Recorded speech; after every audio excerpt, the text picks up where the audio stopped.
Now let us try to derive expression for electric field of an electric dipole at some point on its axis, on some axial point.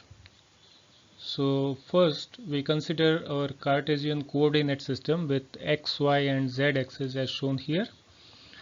O is the origin. Now let us place our dipole on this coordinate system in such a way that the midpoint of our dipole is coinciding with the origin O. You have minus q charge on negative z axis and plus q charge on positive z axis.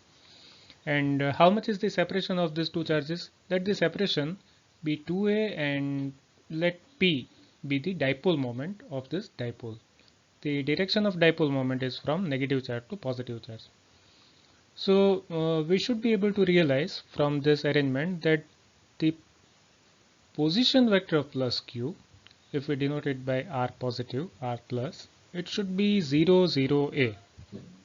And then what is the position vector of negative charge? If it is r minus, it should be 0, 0, minus a.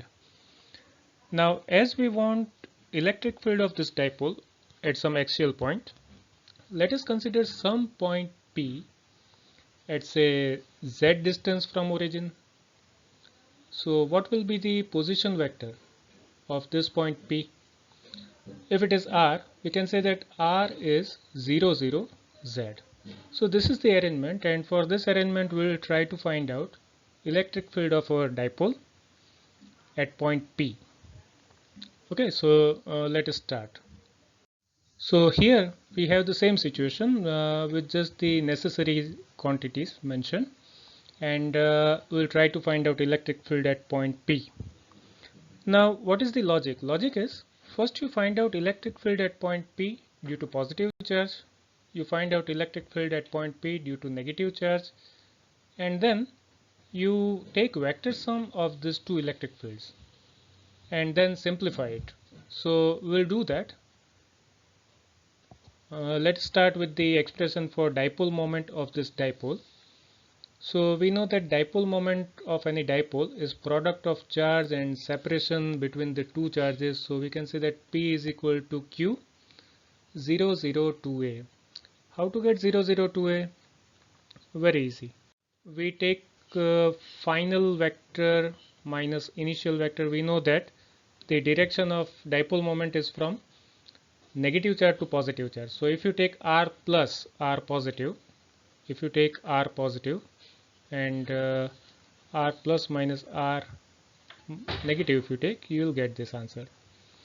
And as you don't have any x or y coordinate here, we can say that vector p is q into 2a with k cap, means it is along z direction. Let this be our equation 1.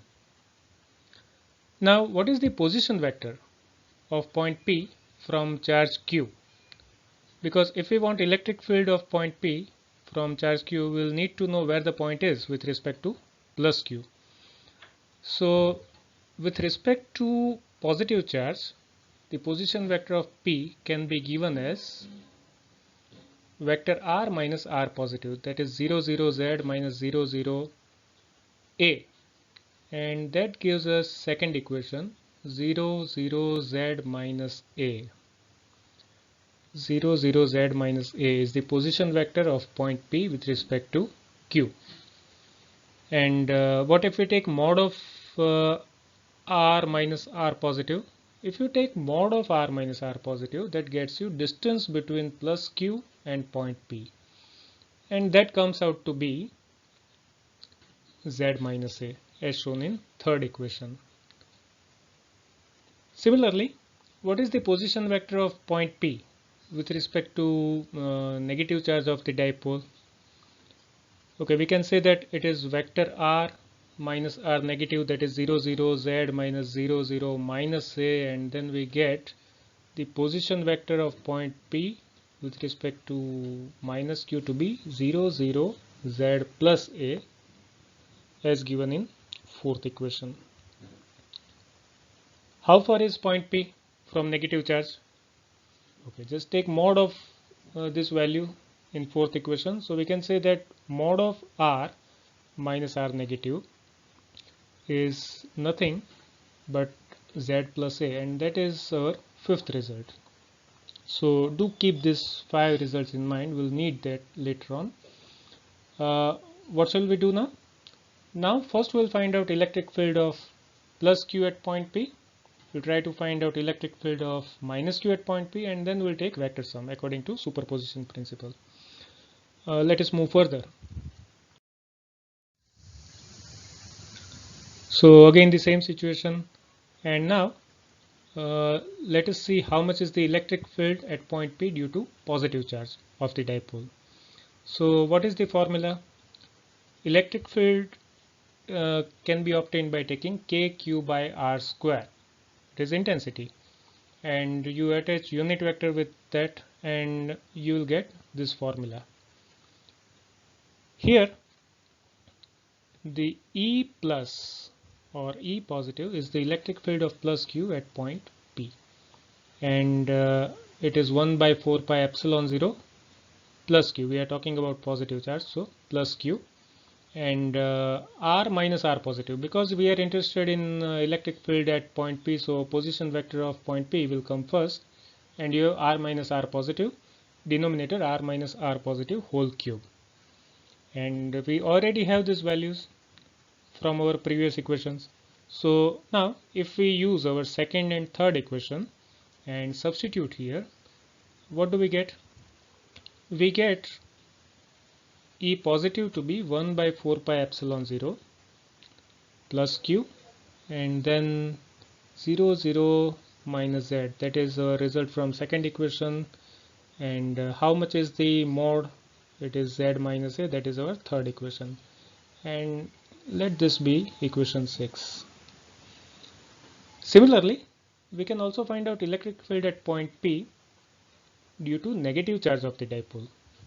So if we denote that electric field as E negative, what is E negative? 1 by 4 pi epsilon 0 minus q vector r minus r negative upon mod r minus r negative whole cube. Again we have value of r minus r negative in our result 4, and mod of r minus r negative in result 5. So if we use equation 4 and 5, substitute in this expression of E negative, what do we get? We get E negative to be 1 by 4 pi epsilon 0 minus q, then you have 0 0 z plus a, and in denominator z plus a whole cube.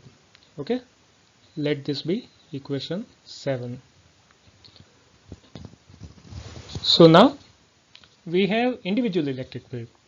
We have now electric field at point P due to positive charge. We have electric field at point P due to negative charge. All what we need now is to sum up these two to get resultant electric field. Let us see. So again the same situation in left one, and let us apply superposition principle. What is superposition principle says? It says that resultant electric field at given point can be found out by taking vector sum of electric field due to individual charges. So if I want electric field at point P, what I should do? I should sum up all the electric fields acting at that point. So right now we have two electric fields, E due to positive charge, E due to negative charge. We denote it by E positive and E negative, and we have these values in our equation 6 and 7. So let us substitute those values, and then we get this slightly scary equation, but no need to worry much about that. Why? Here we have one advantage. Let me mention next step before we go further. To simplify, first I'll choose to take this negative sign outside, and then we have this equation. Now one advantage here is, say if you look at this part, 1 by 4 pi epsilon 0 and plus q, it is common in these two terms. So why don't we take it out, this common term?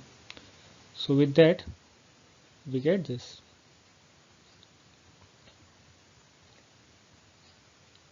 One more advantage we have.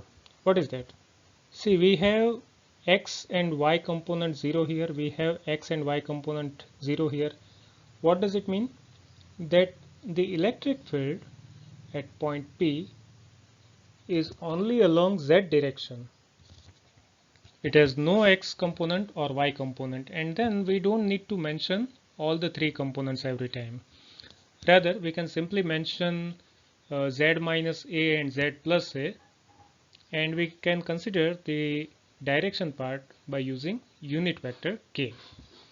Okay, so this is the expression, we get it, but still further simplification is possible. Let us try to simplify further. So we have electric field at point P given as q upon 4 pi epsilon 0 z minus a upon z minus a whole cube minus z plus a upon z plus a whole cube. Now it is very 8-9 standard arithmetic to simplify these two terms. What we'll get here? Z minus a upon z minus a whole cube will give us 1 upon z minus a whole square. And what do you get here? 1 upon z plus a whole square. So doing that, we reach our next step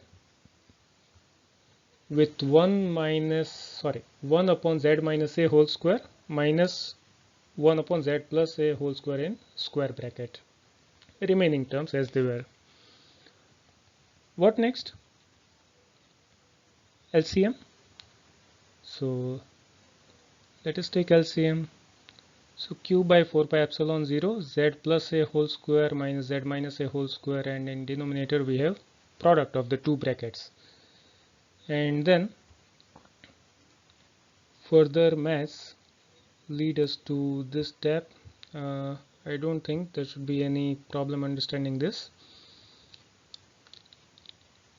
Go further, and now we have 4z a upon z square minus a square whole square in denominator, and the direction of this electric field is k cap, means along z direction. Now what our first equation is saying? First equation is P, dipole moment, which is q into 2a. So do we have q here? Yes. Do we have 2a here? Yes. A here and 2 inside this 4. So let me rearrange these terms, and then we have E of P as 1 by 4 pi epsilon 0 q into 2a bracket 2z, and denominator as it was. This is our 8th equation. Now can I replace this q into 2a with dipole moment? Yes, because dipole moment is q into 2a with k cap. So we'll replace this 3 with a single quantity vector p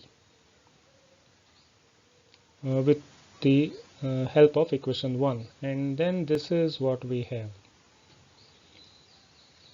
Electric field at point P is 1 by 4 pi epsilon 0, then vector p bracket 2 into z upon z square minus a square whole square.